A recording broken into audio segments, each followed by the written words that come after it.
as close as you try to get to the design bevel and everything else. The frames, they're never exactly perfect. So in order to get a good land for the planking, you have to fair them to one another just so that the planking lays flat on all the frame faces.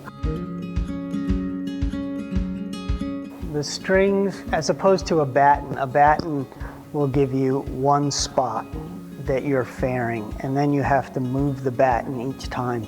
With the strings, we can set up a grid of strings. We have to approximate the run of the planking. And then we can take, with a small plane, and just cut a groove underneath each string. You just pull the string out of the way, plane it a little bit, put it back, work the whole grid down that way.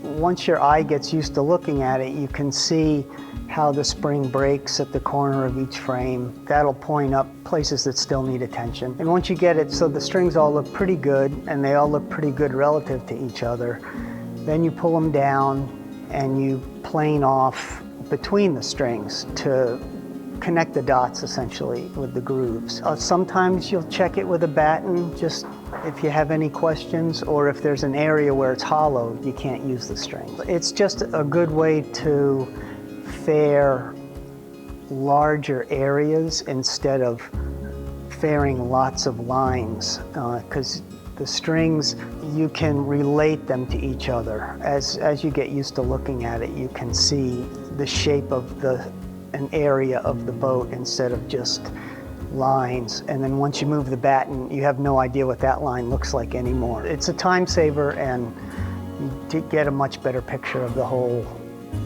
area of the hull.